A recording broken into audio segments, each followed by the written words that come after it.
Seventh grade science crew. Seventh grade science crew.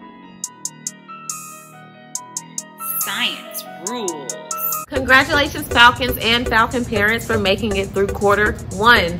I would like to give you a round of applause because we have definitely had a lot of adjustments, a lot of unknowns during this first quarter. But now that we are at the end and we kind of know what to expect, we as the Science PLC, 7th grade Science PLC, will be raising our expectations of our Falcon leaders. All right, so the first thing that we do want to touch on is our grading expectations. So all quizzes, tests, and asynchronous assignments will now be due 5 days after they are assigned, okay? This includes weekends and weekdays, all right?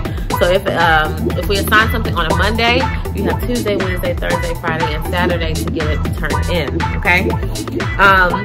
What's different from quarter one? Assignments will close 10 days after they are assigned, and they will not be reopened unless there is a special circumstance, okay? So in quarter one, we left all assignments open until October 16th, which is the very last day of the quarter. But we want to hold our Falcons accountable, and we want to make sure they are doing what they need to do on their end to succeed. So we don't want to leave the assignments open that long anymore. It was just a test run. We didn't kind of know what to do.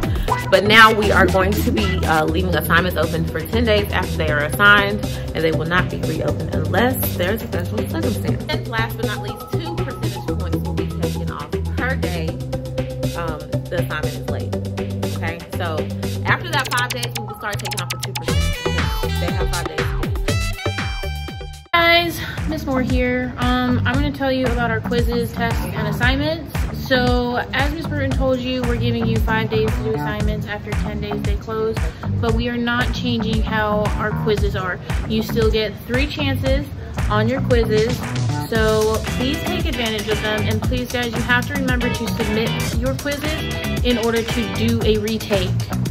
Also, you will only get 1 opportunity to retake your tests, and though we're not openly offering extra credit every single time, you do have a chance to make corrections on assignments that you score below an 80 on. So if it's 80 and below, go back in, read our comments that we're leaving you, and you guys can go back and redo things and we'll regrade it.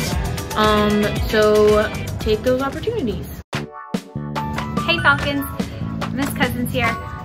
Like Miss Bruton mentioned earlier, we are starting our 2nd quarter and we are raising the bar. So with what Miss Bruton said, not only do you have 5 days to complete your assignments and then 5 additional days to turn it in late, we are going to start implementing something called prerequisites in Canvas. And so what this means is that you cannot do Tuesday's assignment until you've completed Monday's assignment, and you cannot complete Wednesday's assignment until you've completed Monday and Tuesday's assignment. And the reason that we do this is because we give you the information in the order in which we believe you should learn it. And then we are also going to start implementing something called a mastery path. And so this means that in order to retake a test or a quiz, there will be another review assignment for you to take before you do a retake. And this review assignment will help make sure that you are ready to retake your test or quiz. All right guys, so as we are raising our bar and we're working a little bit harder this quarter, I wanted to kind of review our asynchronous work policies, because whether we are in person or virtual, we're gonna continue to have synchronous work and asynchronous work. So you will continue to have your daily asynchronous assignments. So it is important that you're checking your asynchronous work when you're done with your synchronous time with your teacher. Something that I want to make sure that you know and understand, it is extremely important that you guys are watching the videos that we create. I know some of them are cringy or maybe even a little bit goofy, but the information that are in those videos, that is your direct instruction. That is the information you need to know for your assignments, for your tests, and for your quizzes.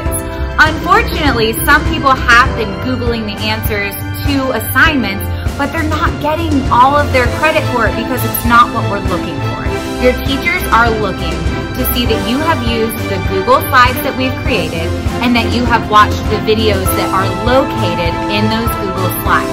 So please make sure that you are using your Google Slides to complete whatever assignment you have been given, because that is what we are preparing and we are looking for based off of our standards given to us by the state of North Carolina. And a little side note, please make sure you're not just copying and pasting the answers from the Google slide deck to the answer sheet, because we want to look to see what you actually know and that you actually understood what the Google Slides were saying. We already know word for word what we wrote in our Google slide decks. So we want to know your interpretation of that information. So please, as you answer your questions, I know it's tempting virtually to be able just to copy and paste, but that's not gonna count, and we're gonna go ahead and give those assignments zeros moving forward. Now, if you do happen to copy and paste and we leave a comment on your assignment saying it's gonna be a 0 because you copy and pasted, you can redo that assignment. So you can redo the assignment, put it in your own words, and resubmit it for a better grade, right? Because every experience is a learning experience. A lot of times, we learn more from our failures and our mistakes than we do from doing things correct. So we want to make sure you all have the opportunity to do the right thing the second time. In addition to that, like I said, those Google slide decks will always have our videos available, but if you prefer to watch the videos on YouTube, there's a bit.ly that I've provided in the slide deck, and you can just go and you can follow my YouTube channel to watch the different updates that we have as we load our videos. You can even watch them ahead of time because they're usually loaded a week before we actually teach that information. We will continue our Fun Lab Fridays every week, even when we come back to our hybrid model of virtual and in person. The schedule may vary, but as of right now, we're planning on keeping those lab days on our Fridays. We will definitely use our technology. We will be using Zoom, but we will still be doing those hands-on activities. So on Fridays, when we come in person, you might need to bring your supplies with you to class so that you can participate. Because remember, with COVID, we're not allowed to share our items with one another. So you will still be responsible for getting those items, and we will keep giving you your materials lists every Monday.